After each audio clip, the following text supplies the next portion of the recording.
राइन गंबट जे सैयद अली गौर Shah library में सकाफती दिहाड़े की तकरीब कोठाई वई। उन हवाले से वीडियो लिंक ते मौजूद है किशोर कुमार। जी किशोर कुमार। जी बिल्कुल, सिंध की सोनी सकाफ़त के भेटा पेश करण के लाइ सैयद अली गौर शाह लाइब्रेरी में सिंध सुञाण संगत पारां जेको आहे सकाफ़त के हवाले से हिते एक उनवान रखियो वियो आहे। उन उनवान हेठि जेको आहे उन जो उनवान जिते रखियो वियो आहे उहो आहे सिंध जी सकाफ़त ऐं इलेक्ट्रॉनिक्स ऐं प्रिंट मीडिया पारां जेके मुख़्तलिफ़ सकाफ़त के हवाले से जेके स्लोगन्स ॾिना विया आहिनि उन जे हवाले सां हिते जेके कानूनदान सां गॾु जेके अदीब ऐं तालीमदान आहिनि उन्हनि पारां जेको आहे हिते मुख़्तलिफ़ लेक्चर पिण ॾिना आहिनि। अचो त मौजूदु हिते जेके सानियावंद आहिनि उन्हनि सां ॻाल्हि ॿोल कंदासीं त उन्हनि जो छा चवणु आहे। इन चैनलनि जा ख़ूबसूरत नारा आहिनि, पर ख़ासि करे आवाज़ टीवी जो जेको आहे त असांजे सिंध जो आईंदो इल्मु इतिहाद ऐं टेक्नोलॉजी ऐं जेकॾहिं असां इल्मु ऐं टेक्नोलॉजीअ खे वरितोसीं साइंसी बुनियादनि ते ऐं सिंधी माण्हुनि जो हिकिड़ो इतिहाद जोड़े था वञूं, असांजे सभिनी मसइलनि जो हल इहो आहे। असांजी आवाज़ टीवी न्यूज़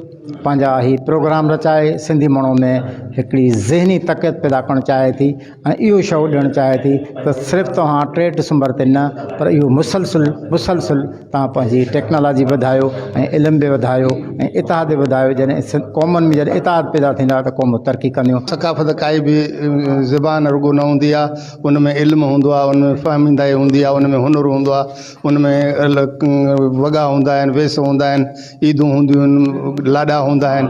पर सिंध नई तॾहिं हले सघिबी जॾहिं असां पंहिंजी पुराणी सिंध खे जीआरींदासीं। पुराणा रीतूं रस्मूं जेके असांजे कंहिं बि इख़्तिलाफ़ में नथियूं अचनि उन्हनि ते वाज़े करण लाइ असांखे नई सिंध अॾणी आहे त पुराणी सिंध खे जीआरणो पवंदो। असां सभु सिंधी आहियूं, असांखे पंहिंजी ॿोली सां प्यार आहे ऐं ॿोली सां प्यार ई असांजी तरक़ी आहे ऐं ॿोली सां प्यार ई असांजी सुञाणप आहे। इनशाअल्लाह वॾे धाम धूम सां इहो ॾींहुं असां मल्हाईंदासीं। जीअं त नाज़रीन तव्हां जेको आहे अली गौर शाह लाइब्रेरी में ही जेकी सकाफ़ती तक़रीब जे हवाले सां हिते जेको आहे हिकु तक़रीब कोठाई वई। हिन तक़रीब में तव्हां ॾिठो त सकाफ़त जे हवाले सां जेके हिते शाइर ऐं अदीब हुया उन्हनि जो चवणु हुयो त आवाज़ टीवी तरफ़ां जेको ही स्लोगन ॾिनो वियो आहे त सिंध जी तहज़ीब इल्मु इतिहाद ऐं टेक्नोलॉजी जो जेको स्लोगन ॾिनो आहे उन्हनि पारां जेको आहे भरपूर उन जी आज़ाद बि कई वई आहे ऐं उन्हनि पारां जेको आहे 3 डिसंबर जेको आहे सकाफ़ती ॾियारो भरपूर नमूने सां मल्हाइण जो ऐलान पिणु कयो आहे। कैमरामैन आकाश कुमार सां गॾु किशोर कुमार, आवाज़ टीवी न्यूज़, गंबट।